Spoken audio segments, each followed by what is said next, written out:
Okay.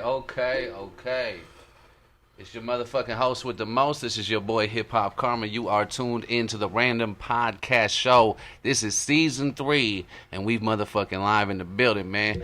And I got a special guest all the way from the motherfucking East Coast. Yes, bro. sir. And this is pretty random. Man, you feel me? Really? Out the blue type shit. Hello. Hey, man. So your name is J Hood, Yes, sir. and let's get into that, man. Let's go. How'd you get the name J Hood? Where'd that come from? That's my real name, man. First name Joshua, so I took that initial from the Joshua, Okay. obviously, and my last name is Hood, so it was pretty easy to come up. Shut the fuck up. Real talk. Simple. Yeah. Wow. Okay, I didn't even know that. Mm-hmm. Okay. And when did you start actually doing the rap shit? I started rapping probably around the age of, I'd say like 9, 10. 9, 10? Yeah. Okay, and then 9 and 10, who were you listening to? Who's some of the influences that you rocking with? I had it was a collection of different people. My I was first introduced to hip hop from my older brother. You know what I mean? You know how I go. Any younger brother is doing what the older brother do, listening to what they listen to, dressing how they dress and shit like that. So Yeah. he had me listening to people like Wu-Tang, Boot Camp Click, Ice Cube, N.W.A., Goody Mob, Okay. fucking Outkast, Damn. Ghetto Boys. Yeah. You know what I mean? Like, you name it, Nas, you know what I mean? The list goes on. So, Was your older brother rapping and shit like that? nah, he was just a real lover of hip-hop. Okay. So he was listening to the music and shit like that. Right. Who was somebody that out of all those people that you were attracted to, that you was like, I like this group or I like this rapper? I always liked Wu-Tang. I like Goody Mob. Okay. Any in particular artists from them groups that you kind of was like, he's kind of dope? Nah, I just liked their overall sound, period. You know what I Coalition mean? of it. Yeah, but upon me first discovering Tupac, I like immediately took like a liking to him because I kind of like seen our lives as being like similar. You know what I mean? So Okay. When did you listen to, what was like some of the first Tupac shit you got to hear? early Pac, man, I listened to him like strictly for my niggas. Okay. You know what I'm saying? I didn't totally understand it at the time because I was a little young, but Yeah. I was definitely hearing it. Yeah. And from, like I said, from there on, and I was just being schooled about him from my older brother and people that I was around, like my uncle, who was actually the other person who I learned about hip hop from. So, Okay. Shout out to the uncle and shout out to your brother. You No know doubt. What I'm saying? So when does anybody else doing music in your family? Was your uncle, your brother, was anybody else doing music, or were you just kind of figuring this shit out by yourself type shit? How was that working out? honestly, I was kind of figuring it out on the fly. Okay. But ironically, my mother was one of the biggest radio disc jockeys in Fayetteville. Excuse me, not Fayetteville. I meant to say Wilmington, North Carolina. Okay. At one of the biggest radio stations at the time in the '80s. She went by the name of Boss Lady, and she was doing the DJ thing. But if you ask her, she'd tell you that's where my love for music came from. Right. You know what I'm saying? But as far as anyone actually singing or rapping or doing anything like that, I don't know of any. You know what I'm saying? Got you. So moms was already in the music industry, kind of in the radio disc jockey thing, and you grew up in North Carolina or South Carolina coming up? Yeah, North Carolina. Okay. I moved to New York at the age of like 11. Okay. 12. Okay. How was that transition? it was storybook. Yeah. You know what I mean? Like Yeah. real talk. Give me some examples, man. Let me know something. What's really interesting is the story that came before the move. Okay. What You happened? know what I'm saying? As I was speaking about a little earlier, when you was asking me where my love for hip hop came from. Yeah. When I first started actually venturing off and coming onto myself, coming into my own and discovering who I was and who I wanted to be. Yeah. And at that point, I still was young, so obviously I didn't discover who I was fully at that point, but I was in the process. Right. I started creating little rhymes. I didn't really have the total concept of song structure down packed, so I was just jotting down bars and trying to mimic what I heard like other artists doing on records and stuff like that. But So how old are you when you write down these bars? How old is that? like 10. Like 10? Yeah. Oh shit. So I did that until like 10 and a half, 11. And right before was probably like a year or two before I moved to New York. Okay. My uncle that I was speaking about, he was kind of like big and all that. So I'd say he's probably like six something, probably like 290, 280 at the time. He used to play football and all that. So Okay. he used to be bouncing at clubs from time to time. And one particular club that he was bouncing at, they was having a talent event. Okay. Like 1 month, and I forgot what the prize was, but they had like a number of different judges, and one of the judges just so happened to be a A&R from EMI Records at the time. Oh shit. I don't know if EMI Records is still around, but now, I mean right now, but at the time they were big. Yeah. So it was a representative that was going to be there, and I think like two more other people, a person from the Charlotte Hornets, and then someone else. Like I said, I can't tell you who that was, but I did the talent show. I ended up doing it. How old are you then? I was like 11. Damn. Did the talent show, rocked it out. I ended up winning first place. Okay. The representative from EMI Records, she took a liking to me. We set up a meeting the next day with her, my mother, and my uncle. So she basically came to us with a proposition telling us that she spoke with the person who was in charge of her up in New York, and told her about me. I mean, told them about me. Excuse me. And then so the next step would be to go up to New York. They was willing to pay for the flight, put us up in the hotel, that type of shit, to see if we could come to an agreement for me to get on the label. Wow. But this is at 11. This is at 11. Oh shit. So the lady is explaining a little bit more about what the process would entail to my mom. So she, alluded to the fact that I would miss school. At some point from doing promo and all that type of shit. So my mom's like automatically dubbed that shit. Shut it down. I mean? Yeah, so she dubbed that, but that didn't discourage me. You know what I mean? Like I kept going, kept writing, kept going hard. And was that the experience that kind of maybe led moms to want to come back to New York or anything like that? Because you guys had that experience when you guys went out there to like see New York? Or No. We never even went to New York. Oh, never even went? Nah, because the next day was still in North Carolina at the meeting. Got you. So the lady was telling us the next meeting would be with the big heads in New York if we was to take that step. Got you. So before we even got to take that step, she dubbed it. Got you. Okay, now with the talent show, are you doing a cover song or are you doing some shit you wrote? I was doing all original material. Damn. You know what I mean? So I was writing and everything. See, that's what people don't know. I actually had a vocal coach at 11 for like 10 months. What's the vocal coach do? Is it for singing or what is it for? For singing, harmonizing, and all that type of stuff. Because I wasn't just rapping at the time. You know what I mean? I was trying to do everything that would like not even. It was to be quite frank, it was no box for me. Like, you know what I mean? Like it was just a musical thing for me. So after that, I kept going, and I say probably about like 11 and a half. Like I was saying, my mom, she wanted to change. Okay. And on top of just wanting to change, she felt in her heart that if we was to relocate to New York, I would have a better chance of making it. You know what I'm saying? So basically she believed that much in my talent that she picked up the whole thing. My two younger sisters, and just relocated to New York with no real solid plan and nothing like that. Just go hard. We went hard. We ended up staying in a shelter for like 6 months until we got on our feet. Got a place, and it was crazy, man. Like, cause before I even got with the Lox, before I even knew who they were, honestly. Okay. I was fresh from North Carolina, but when I was in the shelter, I kept hearing about these guys that were living in Yonkers. Okay. That were signed to Puff. Okay. And so what year is this? What year is this by chance? Like, this had to be like 99. 99-ish? Yeah, 99-ish. Everybody, like, it's a couple people from Yonkers in the shelter. Okay. So they keep talking. Are you still spitting bars while you in the shelter? Yeah. Kind of motherfuckers are starting to hear like this motherfucker here, but he's still spitting shit. Yeah, but it's kind of weird though, because during the time that I was staying at the shelter, I was also attending this high school in the town that I was in, the town that I was living in. Okay. But everybody in the school didn't know that I was living in the shelter. Only like a handful of people knew, because I tried to keep it like under wraps, because you already know how it goes. The less fortunate people get picked on and all that. So I tried to keep it under wraps.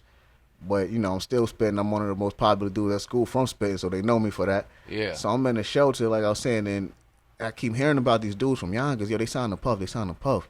They call it the lies. The lies. I'm like the lies. Let me do some research on them. Okay. Did some research on them. Kept doing research on them, and we ended up getting like we found a place to stay.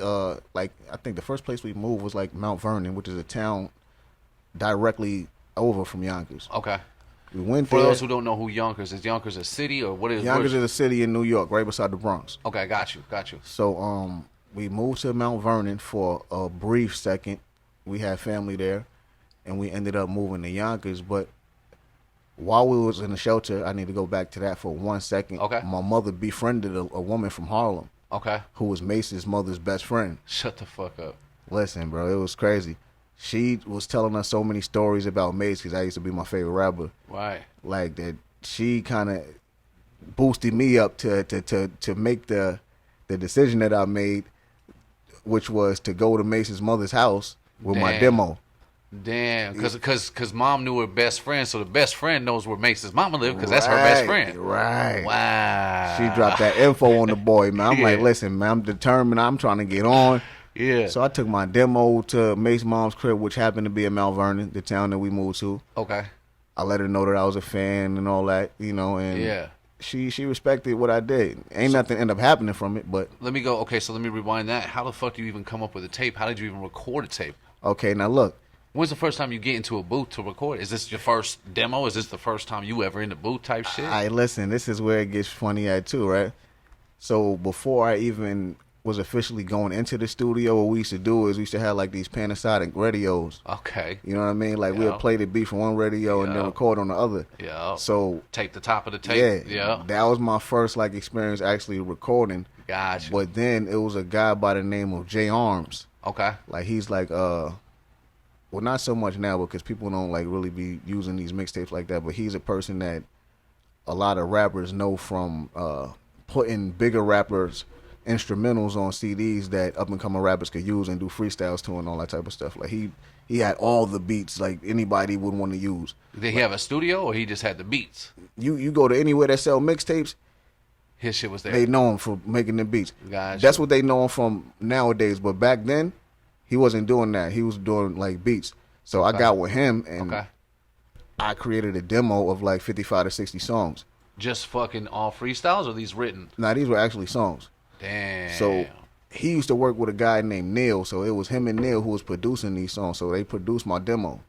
And it was a demo that got leaked out when me and the Lock started building momentum and, you know, building the D-Block thing. So when I was with Jay Arms, that was my first experience like being in the studio. Okay, so Jay Arms is the first person that recorded you type shit. Right. So I took that demo to Mace's mom's.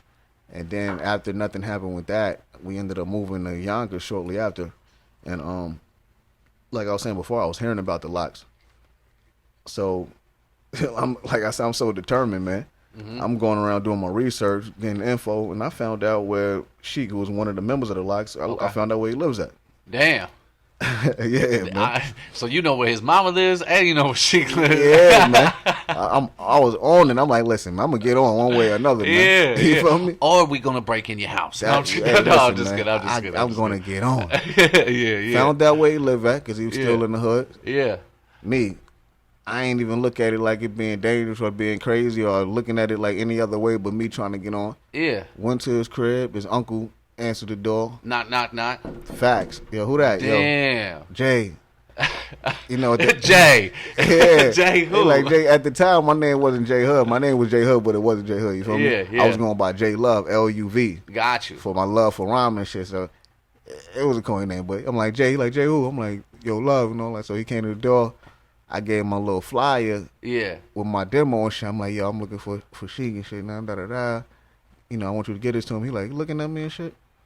He like, all right. He like, how you know? I'm like, nah, somebody told me and shit, but nah, it's all good. Yeah. You know what I mean? He like, all right, man. Like, he's like tripping, like, whoa. Yeah, like, you know what I mean? Whoa. So I left. And I'm like, I ain't think nothing of it. Yeah. But then I found out where they hung at. At like a club or some shit? Nah, where they hung at in the hood. Damn, on the block. Right. So what I did after that, I start coming around. Like they used to hang at like a basketball park, a basketball court right next to the hood. So what I do, I go there sometimes and just linger around, sit down and watch them play ball. Damn. I did not go to the buildings and just stand around on Yeah. some weird shit though. Niggas like, yo, who the fuck is this nigga right here? Right, Who you, man? right. I'm like, Jay. Right. They like, Jay. I'm like, yeah. They like, oh, come here, man. Like, you know what I mean? I introduced myself, and like the more and more I started coming around, they started accepting me, and then I jumped in a few ciphers in the hood, and I got busy. Motherfuckers started saying that it was like real, and motherfuckers like they took a liking to me, and then like other people from the hood, there was a DJ named DJ Harlem. He like put me under the wing, started taking me everywhere in Yonkers, battling everybody. There was another DJ named DJ Kurt Flow that was from Whitney Young, which we call 354. Yeah. We used to go up in his crib and record like freestyles, like crazy shit. Like, you know what I mean? Like this was all during the time that I was like building my shit up. Right. I was still running around battling niggas and all that. How old are you at this point? When you like meet them and you're starting to battle and shit like that? Now I'm like 13, 14. Shut the fuck up. Yeah. And then what's even so crazy about this whole shit, because I know it's gonna seem like I'm saying a lot, but because a lot happened during this one time period. Right. So what I forgot to tell you is right before I moved from Mount Vernon, I was actually I'm lying. Before, right when I had met them, I was battling and doing all that type of shit. Styles had recommended me to go to Rough Riders to go battle, because that's what motherfuckers used to do. They used to be like, yeah, everybody used to be there. Where's Rough Riders? Like the actual studio, or where's the studio? Yeah, like the DJ guy studio, or like nah, it was the real studio. Okay, Rough Rider studio. This was the label studio in New York. No, it was in Yonkers, New York. Okay. You go to the studio. They used to have motherfuckers coming in from all over, every state. Whoever supposed to be nice, they'd get invited there to the dungeon, and it'd be like 10, 15 of us just standing in a circle going at it. Damn. For hours and hours and hours and hours and hours. Damn. And I used to always be one of the only few people that still had rhymes when everybody else was running out. It was like me, Cassidy, and like someone else that used to always have rhymes and shit. Damn. So I did that for a while. Cassidy's in the mix. Yeah, battling wild motherfuckers, running around battling like E-Ness from Philly. Yeah. Battling all type of motherfuckers. He was from Making of the Band, right? Yeah. He used to come to the hood. We used to get in there and like all type of motherfuckers. And okay, so during the same time period, they ended up wanting me to sign to Rough Riders, because I used to be hanging around there. Because you was there. Yeah. Kicking up dust. Man, listen, I used to be there. I used to go to school from the Rough Rider studio. I used to be there till like 5:36 in the morning. Damn. And they used to drive me to school. They used to have me close there and take me to school at 7 in the morning, drop me off at junior high and all that type of shit. Wow. It was crazy. Lit. So did you ever get to meet DMX during that time? Since you been in the studio and shit like that? Yo, this is the studio where everything went down there. You feel me? Right in Yonkers. Everybody's head. Drag used to be there. Yeah. X used to be there. Like this was during the prime years of Rough Riders. Right. When it was going down. Right. So you gotta imagine, like I'm getting dropped off by the CEO of Rough Riders. I'm getting dropped off to school in junior high. Yeah. You know what I mean? I got the latest Rough Rider gear on. It's like, you know what I mean? Right. Shit was lit. Yeah. So I ended up getting kicked out of the junior high that I was in. I had to get a tutor. And then so when it got time for me to go back to school, I ended up having to go to school in Mount Vernon. Okay. So when I ended up going to school in Mount Vernon, I was dealing with this girl. There's a girl that I was dealing with. Her mother owned a real estate agency. Okay, this real estate agency that she owned, she employed this guy who was a real estate agent, clearly for that company. I met him through my ex-girlfriend. Mm-hmm. And me and him ended up becoming like super duper duper cool, and he was instrumental to me like landing like a deal that situated me for like a quick second during like my teen years, you know what I mean? Like while I was still in school. He was managing me for a second. Okay. And I was actually about to get signed to J Records. What's that? It was a record label that Clive Davis created. Wow. So I went to take a meeting with them. They was interested in signing me. I took a meeting with Jimmy Henchman because he had something called Czar Entertainment. Yeah. And then I took a meeting with Arista, took a meeting with like 2 more other labels that was interested. Damn. And then there was this one guy, I forgot where he's from. Now I got a question. I just want to make sure I'm covering everything. So literally we go from fucking winning a talent show to coming to New York and now putting a demo together with the first person that you've ever been in the booth with. Now this 60-track demo is what's gotten you this far, or is it your grind and you're still releasing material since then, or has any more material come out since this demo? It's a little bit of everything, except like we're not really putting the material from the demo out. We're just shopping it around. Got you. So they're hearing the shit. Right. They're hearing the shit, but we're not like And we're then not dumping 10 more albums out. Yeah, I'm also going around battling though. Right. So So that's where you're hearing getting your name from mostly, Right. is the battling shit, Right, the right. street grind and shit Right. like that. Right. Got you. So now we ended up meeting this guy. I think he's from like Ireland. Matter of fact, it's either Scotland or Ireland, Okay. whichever one it was. If I got it wrong, forgive me, dude. If you're looking at it. Yeah. But he was a cool white guy, man. You know what I mean? Like he had a little bit of paper. Mm-hmm.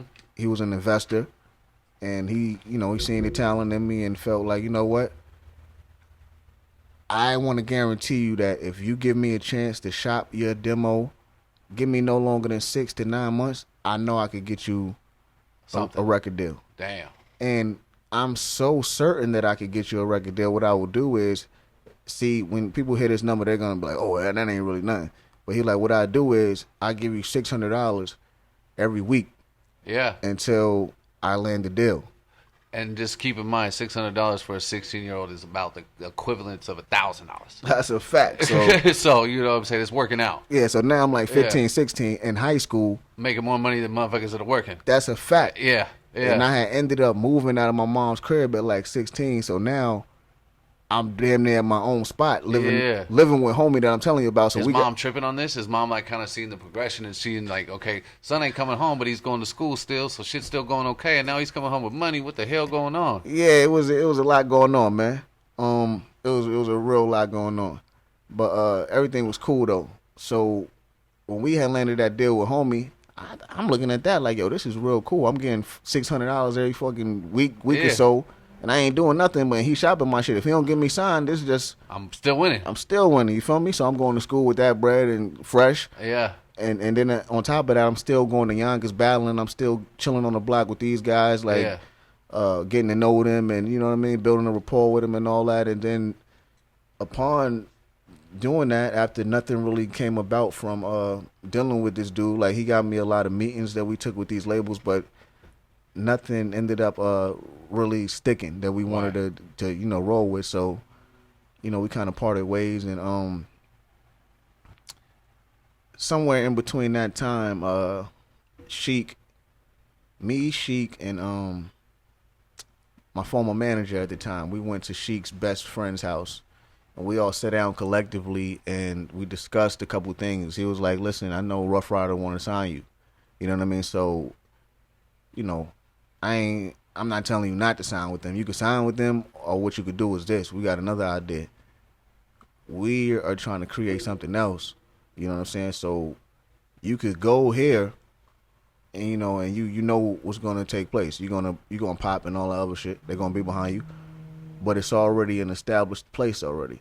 Right. So So you could go there at an established place already, or you could come here and be looked at as being responsible for co-creating something brand new. got you.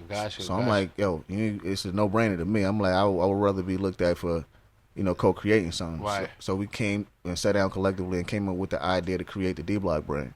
So who's the person that it was Sheik Luch, you and the manager that came up with the idea of let's create a 4-person group, 5-person group, or how many people group? See, this is the thing, right? A lot of people don't know D-Block is not a group. Okay. See, the Locks are a 3-man group. Got you. With me added on was D-Block. You know what I mean? So was D Block like a label? D-Block it's exactly what it is. It's a label. Got you. Okay. So, but the thing is, it just so happened to be ran by 3 group members. Right.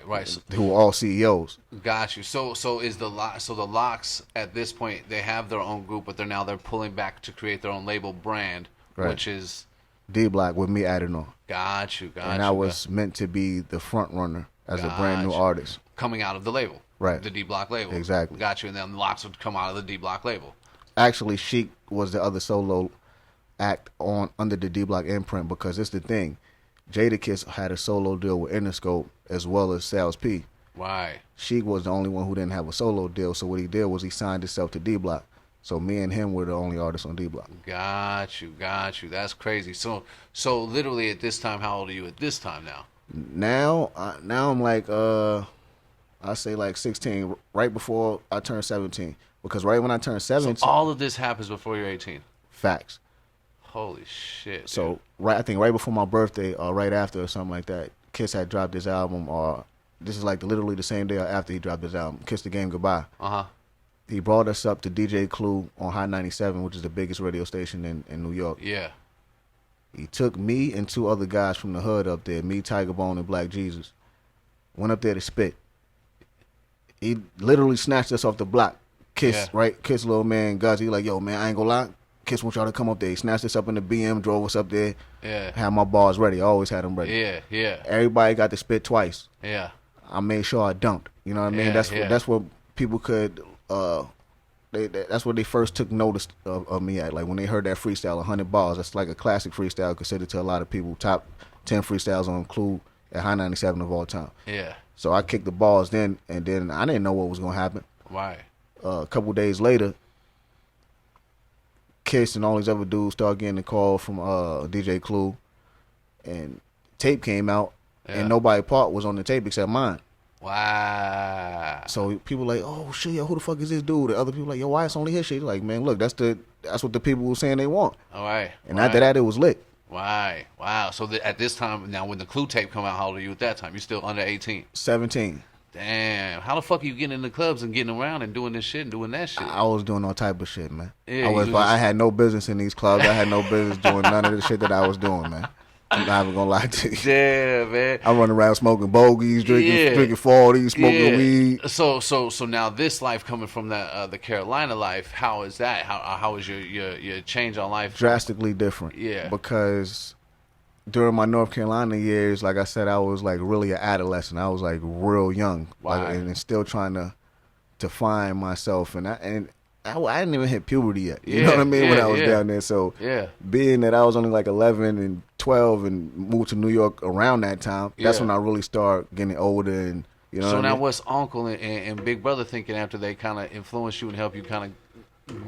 My brother was ecstatic, and he always been supportive throughout my whole career. You know what I mean? He stayed in North Carolina. Okay. He was like 6 years older than me. Got so you. He stayed there, and he had a family and all that, but he was always supportive. And then, through every step of the way, man, he's like my support system and all that. So, that's you know what I mean? My uncle, he's damn near the same thing, but I wasn't like in contact with him as much as I was with my brother. Right. So this ODG thing, when does this ODG thing kick off? All right, ODG, we manifested that and made it come to fruition around 2004. Okay. And how that came about is... So now that's damn near what, you 21-ish? Yeah, somewhere around there. Okay. So, being that, like I said, the Clue freestyle was one of the first things that got the ears open and started the buzz for D Block, on top of like other freestyles that we had distributed to these DJs. You know what I'm saying? So, but that's what really like kicked the door in for me though. Right. You know what I'm saying? So after that, it was like lit. So we created like a incredible buzz, and after we created an incredible buzz, all these labels start kicking down the doors. You know what I mean? So we ended up getting 2 different distribution deals. The first one was with a major label, Universal Motown. Okay. Each of these deals was structured the same way, so they was identical. It was a Sheek Louch album and a J Hood album. Gotcha. They didn't want one without the other, so it was a package deal. Gotcha. So, in layman's terms, if one album wouldn't have been packaged with the other one, they wouldn't have took neither one of them. There wouldn't have been no deal. We want them both. Period. Right. So, no Sheek Louch, no deal. No J Hood, no deal. Yeah. You know what I mean? So we got that deal. This is when Sheek dropped his first solo album, which was Walk With Me. That's the song that 2 Guns Up. Everywhere we go, people wanna. Yeah. That song was on there. So for some reason he didn't like the outcome of the record. You know what I mean? And the way they distributed it and the promo, whatever the case be. So he decided that he wanted to shop the label somewhere else, preferably an independent label, and see, what he can make happen. Right. So they ended up discussing. So he kind of walked away from the deal after the deal was going, type shit. Right. So I was still signed to Universal at this point, scheduled to come out. Right. But now they like, oh, he being shaky. And I want to highlight this. At this time, I'm only an artist. Right. And not only am I only an artist, I'm a young artist. Right. Under the guidance of 3 veterans. You know what I mean? So anything that they tell me, I'm looking at them like it's good. It could be no wrong. So yeah.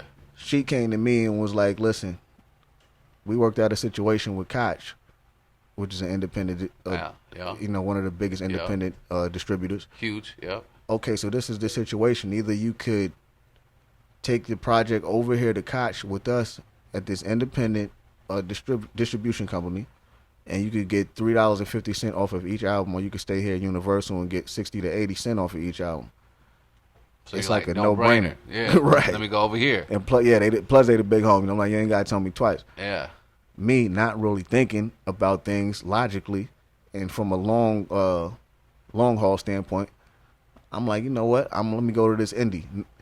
And I really needed to stay at the major because I was a brand new artist. Right. It would have worked better for them because they had already been out prior to that. So, but I was like, you know what? I'm going to go over there. So when we went to Koch, that deal, like I said, it was identical to the other one, a Sheek Louch album and a J Hud album. Didn't want one without the other. So now during this period, me just being real. Right. At this time, I had the streets on fire. Right. Fire. There wasn't nobody on the underground hotter than I was at this time. Right. And this is a fact.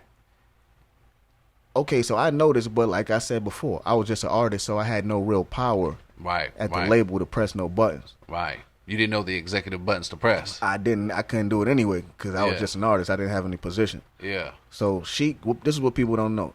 D Block is really Sheek's at the end of the day.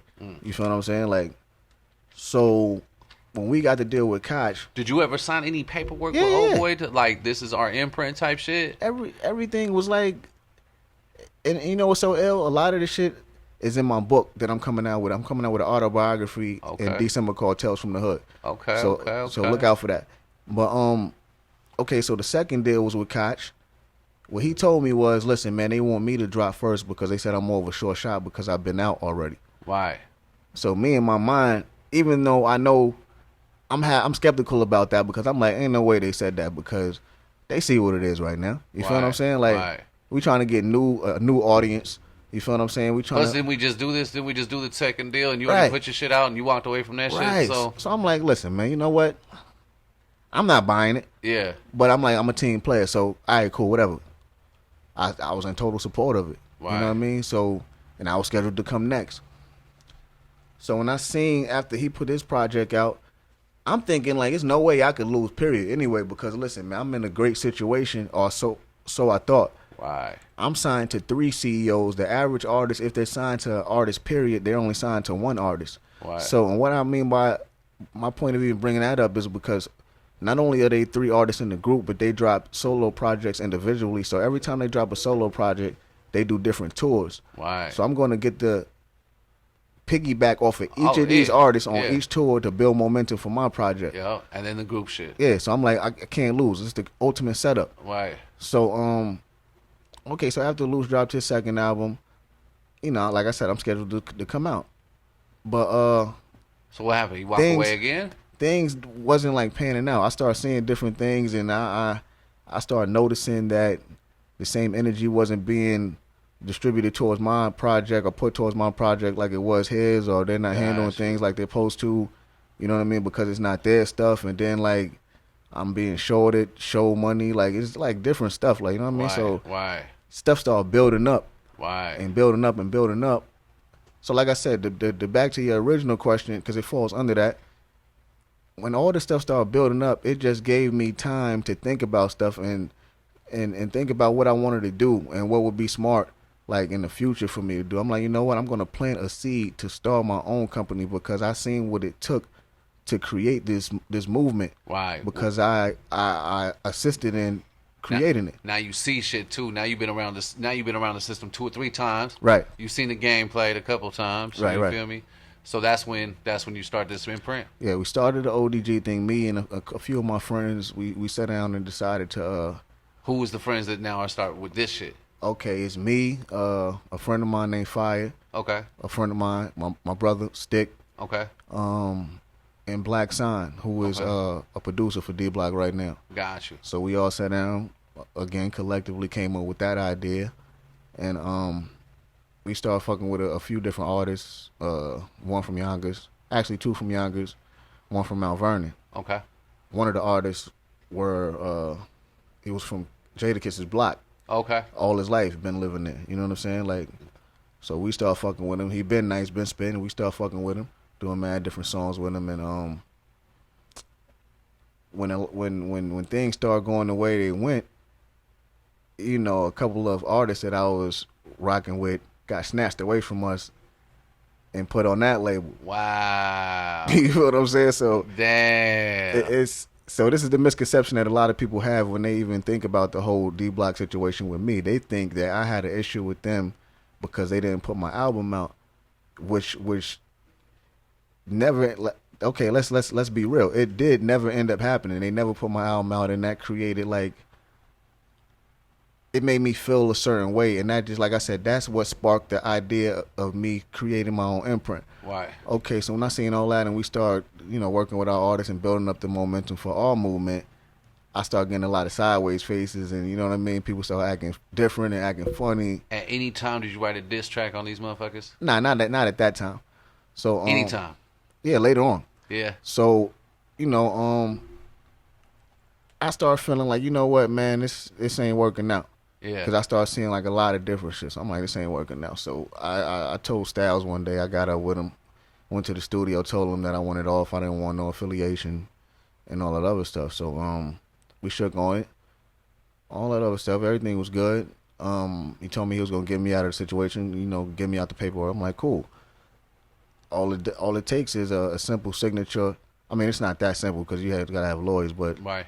all it takes is a simple signature to get me off. So I'm like, you know what? It ain't gonna take no more than 3 weeks at the most, Why? if that. And I'm giving them the benefit of the doubt. 3 weeks, 2 to 3 weeks pass by. I don't hear nothing from him, so I call him. Why? Yo, I need more time. All right, cool. Another 2-3 weeks pass by. I don't hear nothing back from him. I call him. Yeah. Yo, man, I need more time. That's Lucci and be dealing with him. I'm like, all right, man. Why? 2-3 weeks pass by. I don't hear nothing from him. Now I'm not gonna lie. I'm starting to feel like I'm being dicked around because Why? it's a few different labels that's interested in, you know. And now you stopping progress. Right. It's like you Yeah. guys are trying to. This is in my mind at least. I'm like, you guys are trying to hold me so no one will want to sign me anymore, and you're stopping my money. You know what I mean? Why? I'm not making no money from y'all. Y'all not making no And now money you off me. can, now at this point, because you're signed to this and you can't get your product out, you can't release material because it would be they shit. Right. Wow. So now the whole thing is this. It turned into like 2 months, and now I'm like, listen, man, check this out. Now I'm not gonna lie. I got really aggravated, and I Right. got really pissed off at the fact that they didn't want to let me out of my contract Mm-hmm. because you acting like y'all made bread off me. You know what I mean? You didn't put my album out to make bread from. Right. And on top of the fact that you cracked my budget, which was $250,000, and it wasn't even supposed to be cracked. We didn't spend no money on anything for it to be Right. cracked. And then on top of that, I had found out that $60,000 was stolen on my account Why? when my house burned down, and I knew nothing about it. So it was a lot of crazy stuff that happened. So Damn. I'm like, listen, when I asked to leave, I should have at least been granted that Right. without any issues. You feel what I'm saying? Right. So when that didn't happen, I'm not gonna lie. Like I said, I got pissed off and I handled things in a way that I probably shouldn't have. I had to purchase my own D Block chain, and I did that because I was really, really, really passionate about our imprint and movie. how it was, perceived. That was your shit. Right. So I bought the chain for that, and I had started hearing different things. Like, matter of fact, before I even get into that, I started taking meetings anyway. Now that even though I still wasn't even out of my contract, I was just taking meetings just to Right. see what was on the being table. offered. Yeah. Yeah. So I took a meeting with like, You ever go back to Rough Riders? Like, hey man, what's cracking with the homies? nah, I ain't do that. I went to like, I went to a couple independent companies. I took a meeting with like, think Arista again. I took a meeting with 50, and I took a meeting with like 2-3 more other labels, but it just so happened that the meeting that I took with 50 was the one that had the most shock value. Why? And I'm not gonna lie to you, it was done premeditated. I mean, I premeditated it. You know what I mean? I did it purposely. So motherfuckers gonna hear about it. Motherfuckers Right. gonna know about this shit. Yeah, I'm like, you know what? 50 is supposed to be our quote unquote arch nemesis. For the people that really know already, without me getting into it, because I know everybody that don't know probably like 50 arch nemesis. Hold up, yeah, we did a battle, D Block versus G Unit. We had to get into it with them. Right. We also did one with State Property, so I was part of 2 legendary Gosh. hip hop battles in the early 2000s. For the people that don't know, Is this catch up to like speed. mixtape shit or? Yeah, mixtape shit. Like Got we you. was really going at it. Like, you know what I mean? Yeah, Like yeah, we gave it to G Unit. You know what I mean? yeah, State Property, it was an ill battle. You know what I'm saying? yeah, yeah. So when I took the meeting with 50, like I said, that was the one that caused the most shock value. So everybody like, oh man, hold up, man, he disloyal. You take a meeting with 50, but in my eyes, I'm looking at things from Now everybody talking. a standpoint of not only are everybody talking, but man, listen, this is a 48 laws of power play. You feel Yeah. what I'm saying? Like crush your enemy totally. Yeah. And this is a gut shot. You Yeah. feel what I'm saying? Because Yeah. right now they're trying to keep me off the radio. So I'm like, they trying to keep me off the radio. I'm about to hit the internet where I Right. could touch the world in the touch of one button. Why? And when they hear about me meeting with 50, this gonna go crazy. Why? So I had no real intentions of signing with him, but I just knew the effect that it was gonna have on not only the people but on them emotionally. Why? You know what I'm saying? Right. So when I did it, The scars. it did just that. You know what I'm saying? Yeah. And then after that, I started hearing rumors that Sheik was gonna take my chain. Matter of fact, that he took my chain. Huh. So 50 had did a show in the Bronx, and I was on my way to the show. Yeah. Because I wasn't finished with my rant that I was on. You know what I mean? Yeah, I'm like, yeah. I took the meeting. Okay, he had a show. This is about to put the cherry on top. Yeah. Called him up. I'm like, yo, I'm right down the block. They're like, hey, pull up. Yeah. Went to 50 show. On my way to the show, I'm like, I had a plan and all that. I took off the chain. I got the camera in front of me. I'm like, he like, yo, what's up with that chain Sheik took? I'm like, what chain? This chain? Showed the chain. I'm like, man, come on, man. We walk shit like, my man was like, matter of fact, nigga, we walk shit like that. And me, off impulse, I just started dragging the shit. I'm like, yeah. As soon as he said we walk it, I just started walking it. Yeah. Damn. Not even really thinking, like, you know what I mean? Yeah. Yeah. And I did that, went inside the show with 50 and all them, and yo, where my nigga Hood at? Got on stage. Niggas like, yo, D Block. I'm like, I picked up my chain. I'm like, nah, I shook my head, no and shit. You know what I mean? And next Yeah. thing I know, Yayo came and did the fuck D Block freestyle. I'm like, man. And then the next day, Did you show 50 the video? no, because the video wasn't even supposed to come out. Damn. I told the nigga that was filming us, Yeah. I'm like, dog, don't put that shit out until we give you the word. Why? My nigga. He put it up. This nigga immediately. put that shit out the same night. Damn. I went to sleep, and before I could even wake up and motherfucking Phone's wash ringing. my face, my nigga, the phone going crazy, son. Like, yo, dog, this shit super viral. Right. Before viral was even a thing. Like, you know what I Right, mean? right, Like, this right. shit all over the net. Niggas Right. like, yo, hold the fuck up.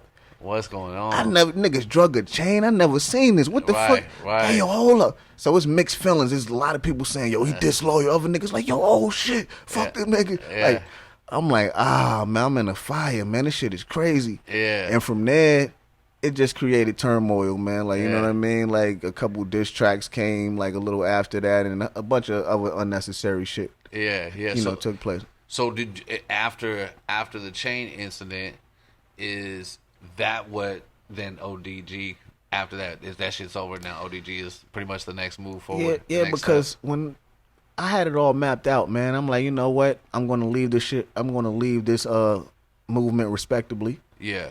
And I never wanted to have any issues. That was never my plan. I'm like, you know what? If anything, I should be owed the liberty to just goddamn lead the label. You know what I mean? Right, like, right. without owing anything. Give me my shit. Yeah. So when that, like I said, when that didn't happen, I felt not only betrayed. I felt like I was hurt. You know what I mean? Like I was young, and I was, like I said before, I say this, all the time I'm speaking about this, I wasn't able to articulate myself in a well enough manner at the time. Right. You feel what I'm saying? Right. Because like I said, I was dealing with a lot of things emotionally and other shit like that. So, Well, to keep it G, I mean, you're a young man at the time. You're less than 21, if that, or you are 21 around that age. You just went through a whole bunch of fucking fuck shit right, with the industry. You know what right. I'm saying? So like, you're at the point in your career where you like damn near fuck everybody. You feel me? Plus, my mother had just while all this was taking place, she was dealing with liver disease. Wow. So she had just beat it like right around that time, like around the ending of that shit. So I'm dealing with all that shit plus that shit. Right. So I'm like, damn, I wasn't, my mind was somewhere else. Not Yeah. blaming that on anything, but I was just dealing with a lot of Yeah, shit. yeah. You know what I mean? Being the only man in the house, having to take care of shit. Like after my house burned down, like I said, I had to pay for my mother and my sister's hotel. I had to refurnish the crib, get them another place to stay. Real I had life to do shit. like all type of shit. You feel me? So Yeah. I felt a certain way that none of them came to assist me during that time when I needed them. Like, you know what I mean? When my shit burned, I lost everything. Right. Because it was more than just a label, a CEO thing with them. They was like big bros to me. You feel me? Like I was around them since I was 14. Yeah. So I looked at them as more than just, these my head of my labels. These are CEOs. Like, nah, these are big bros, man. Right. So none of them reached out or tried to put together a package for me. When none of them even came up with the idea or brainstorm an idea of even, listen, we have a company now. What we could do is, instead of even asking him to do certain things like, get a place for herself or get him wills for herself, we could write this and put this under the company name for him. Easy. And all this type of stuff. That's easy, what normal people that really conduct business know how to do on a daily anyway. Right. None of that stuff was ever done. Anything I had to get for myself. And it was just a lot of stuff that I felt like was wrong. You know what I mean? So I'm like, this is crazy. So a lot of Did D Block ever have, or the Locks ever have is it the Locks that had to deal with Puff Daddy? yeah.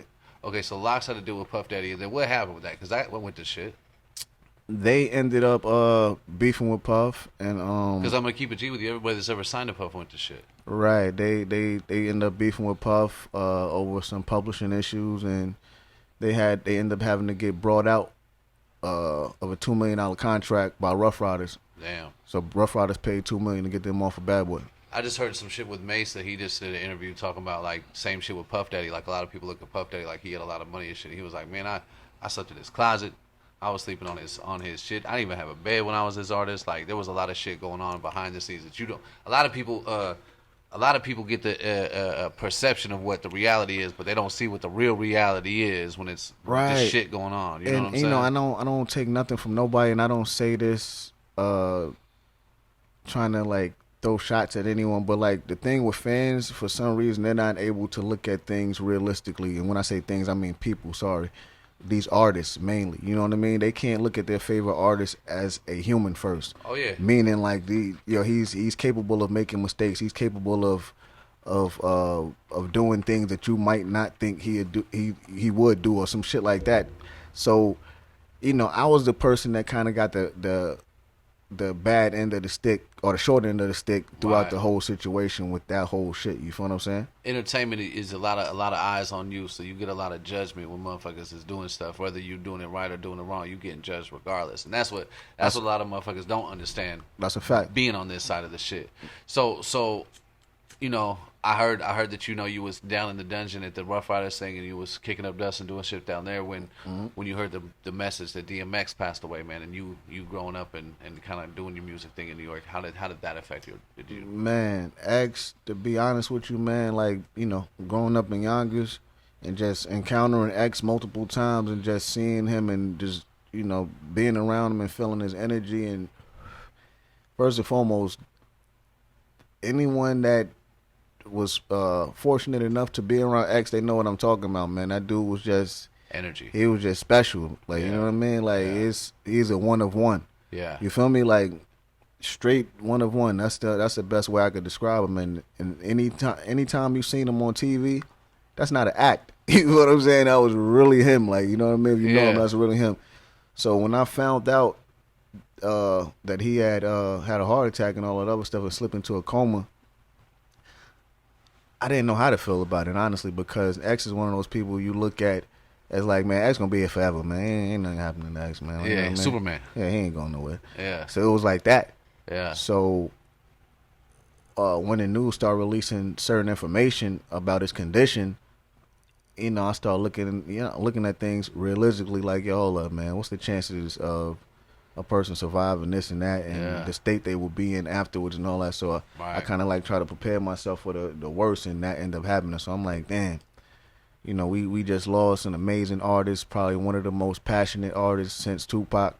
You know what I mean? Like on a level that he could actually touch you with his music. He was honest. He showed his flaws. You know what I mean? Like, all type of shit like that. And he's we not gonna get another X. You know what I mean? He one of those artists. Right. So okay. So I like to switch things up. You know what I'm saying? Random podcast show. I like to ask some random shit. Just kind of keep shit flowing real quick. If you could work with any artist, dead or alive, give me one artist that you would love to have worked with or work with. Dead or alive? Dead or alive. Give me one.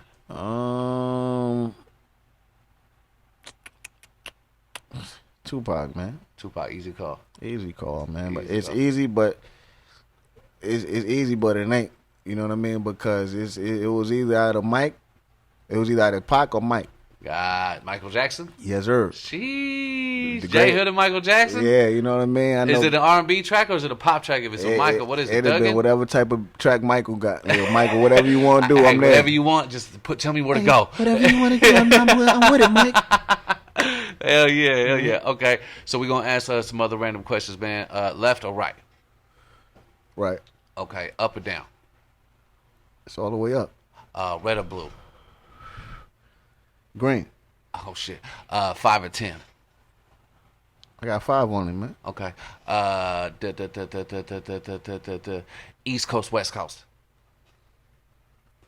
Both. Okay, look at you. See, I'm trying to start some controversy up in this bitch. I was trying to make you a gangbanger from the South Side. No, I'm just kidding. You can't get me. Yeah, you know what I'm saying? So, hey, there's a lot of gang culture, obviously, on the West Coast. I'm sure there's a lot of thug life out there on the East Coast. I know they do a lot of more block shit and neighborhood shit like that.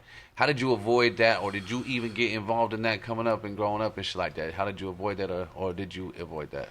Man, to be honest, Or the music kind of kept you out the way? it's a lot of stuff that you could get into, and I don't know. I've always been one of those type of people. I was fortunate enough to be raised, from a mother that kind of like installed different values in me from early. Yeah. You know what I mean? And she always like stressed intelligence and education, and just having moral values with yourself and all that. So I always kind of like kept what she used to always tell me, and that used to like keep me from getting out of mad trouble. Got you. And stuff that my peers used to get into, and I could have easily been locked up doing like all type of charges. I got niggas in the feds doing 20. I got niggas doing all type of shit, but like I would look at certain shit and be like, you know what? My family is dependent on me, so if I was to do something and get locked up and not be there for them, I would never be able to forgive myself. So like that shit kept me out of shit. But I always been like, you got people like me in every hood, like the nigga that give it up. Right. But nigga, everybody fuck with him because he just cool. Like, know what I mean? Right, He just right. a cool nigga. Like, Right. so I always did what I did. But if I got into some shit, it was because of me. Right. I initiated shit. Right. But as far as like hanging with bangers and all that type of shit and avoiding shit, like I said, I was just always cool with mad motherfuckers. I was Right. cool with the real gangsters. You know what I'm saying? Like niggas fuck with me. Like Right. they fuck with a nigga raps. Right. You know what I'm saying? Like all that type of shit. So a lot of different niggas show me love, man. A lot of blood niggas show me love. You know what I mean? I'm not gonna lie about that. When I was going through the shit, when I was going through with the bros, a couple of them embraced me and shit like that. Showed me a lot of love. A lot of Crips did the same thing. You feel what I'm Bloods saying? and Crips out there in New York? Yeah, Yeah. facts. Did now when you were younger, did you see Bloods and Crips out there in New York, or did you not see it until like a little bit later? I did, but not so much as I do now. Right. That's what I was thinking, because I was thinking like, I don't know. Of course, it I know, wasn't but as big as it. I've been you know there what I'm like 2 times to the East Coast, so I'm not like familiar, but I just was West Coast raised. And I just never heard of Bloods and Crips on the East Coast until like 2000s. Of course, you're not gonna hear about it because it originated here and it's so influential and it's so big here that Right. wherever else you're hearing about it at, it's like Minor to you know what I'm saying. So yeah. you had it in these other places, but it grew as the time Yeah. grew. Like, you know what I mean? As the time went by. I started tripping out when I started seeing these Jim Jones and the shit like that. And Right. They was suit whooping and they was coming out shooting the shit out here with the Samoans and shit. I'm like, he a real blood. He out here on the West Coast with the Samoans. He a real blood. Yeah, I mean, you got a lot of people that's tapped in with, with a lot of the people that's over here. You know what I mean? So yeah. you know how that go. But yeah, I mean, I'm cool. I'm cool with a group of people here too, and I just try to keep a good connection, open with a lot of good dudes and a lot of solid dudes. And you know what I mean? Aside from that, man, I'm gonna stay to myself, dude. You know what I mean? Like I experienced a lot throughout that whole ordeal. My mom's passed, I had to deal with that. Yeah. You know what I mean? And it was just a lot, man. The game, I got to see firsthand like how the industry operates. I seen the many faces of all of these people. I seen everything, and Fast, too. I seen it at an early age, and I was able to also learn with my time that this game is predicated around deception and illusion. Right, a lot of perception. You know what I mean? Like it's all about deception, man. Yeah. You know what I'm saying? And it's a lot of politics. Way too much politics. So when's the book coming out? December. Tales from the Hood, and that was actually supposed to be the name of my album, my debut album. Man, but it's all good. These are the tales. Yeah. Tales Everybody that know me, J Hood Tales from the Hood dropping soon. Yeah. Never dropped. That's right. But you know what? The book is dropping in December. You gonna do audio and physical? Yes, sir. Oh wow. Yeah. Are you gonna do the one physically typing it up? Or you gonna work with a company? Nah, I typed it up myself. Yeah. Yeah, man. How many pages? Somewhere around, roughly 300. Oh shit. Yeah. Okay. Look out for that, man. I'm hoping to be a bestseller, man. I'm telling you, anybody that has plans on possibly entering the game and learning some shit, trying to learn something and want to read, or actually appreciates a good read. Yeah. And you want to know a story from someone that actually experienced a lot and then been around vets. I suggest you to pick this up. Hell yeah. What's your Instagram right now? At Real J Hood. That's at RealJHood, and the same Twitter. Okay. At Real J Hood. Also log on to my website www.realjhood.com. I saw you got the clothes now. You got the merch up. You got the new we got album the out. merch. We got the album Pesci 3 out. We got Pesci 2 out. We got Pesci 1 out. Uh-huh. You know what I mean? We got me and Yuck Mouth working on that Savages Part 2. Yeah. So we working, man. That's right, man. I'm fucking love to hear, man. I greatly appreciate you taking the time to come out and rock with your boy on the Random Podcast Show. You know what I'm saying? Anybody you want to say shout out to anybody out there, man? You know what I'm saying? Hey, listen, check this out, man. Everybody on the West Coast, all my West Coast fam, you already know what's up. You know what I mean? All my dudes on the East Coast, ooh. Yo, you already know what it is, man. Big O's all day, every day. Hello. Yeah. I appreciate your time, man. I appreciate your grind, and I love to see you shine, man. So I'm gonna be definitely keeping in touch with you, bro. Yo, peace, salute. Appreciate you, man. Yes, sir.